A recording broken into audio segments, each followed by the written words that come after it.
Alright, just a quick update here. The buggy is all back together again. Wiring cleaned up, bed is mounted, no problems there. And that voltage regulator that worked with the gas gauge. So now the gas gauge is reading properly, it's acting normally, and everything is copacetic. And actually, I think I ordered this thing either late Friday evening or Saturday morning, or maybe even Saturday afternoon, I don't remember, and today's Monday, and I got that thing. That's one hell of a seller. He had a 100% rating on eBay.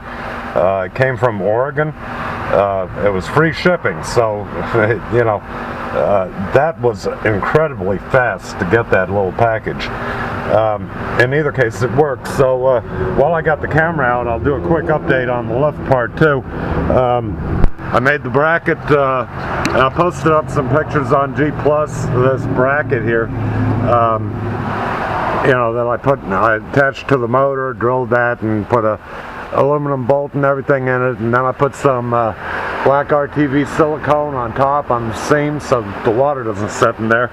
And then now I've put my little deflectors up, which now my stands won't get filled. See, these have holes in the top of them where they fit together, and these little cups used to gather water like a planter. So and did the same thing there. A little bit of black RTV silicone just to you know, keep the water from puddling in there, and did the same thing on this side. Now I've still got straps holding it on, but that'll keep these a little bit drier. Might bend these down a little bit on both sides. Yeah, that's it. The little buggy's all back together again. Everything's working on it.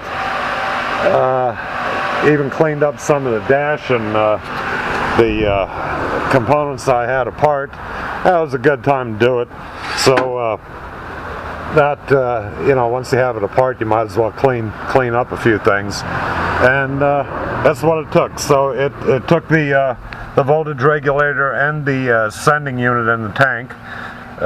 So it had two problems. So you know, this kind of thing happens. It's expected. You know, if you're in the business for any length of time, you kind of, you know, you'd like it to be just one problem, especially if you tell a customer that, hey, this is what the problem is, you know, and then you got to call them back and say, well, gee, you know, we found another problem, or there may be multiple problems. This is when the customer starts to yak off about, oh, I'm getting fucked by a mechanic, you know, and they don't know what they're doing, and well, bullshit, you know.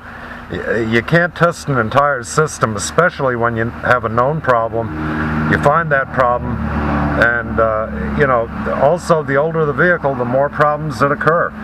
So you know, if you got a good mechanic and he runs into this occasionally, and you get a call from them, you know, where the job is going to entail more than what you originally got an estimate for, look, nobody likes this. Not the shop, not the mechanic, not the customer, but the bad-mouthing is constant. You know, it's just this entitlement attitude that everybody has in the world, and you know, I've dealt with this kind of shit for a long time with customers, and I'll tell you what, you know, I don't mind working on cars. I don't mind having you know, or bikes or any machinery, and having some headaches or problems and things that go on. But I hate dealing with the goddamn people. I mean, the people are the scourge of it all. And that's why I'm glad to be out of the business. Anyway, look, good news. You know, everything's working now. So there it is. So if anybody's, you know, working on one of these, you might expect this problem. All right, everybody. Take care, man. That's the end of this.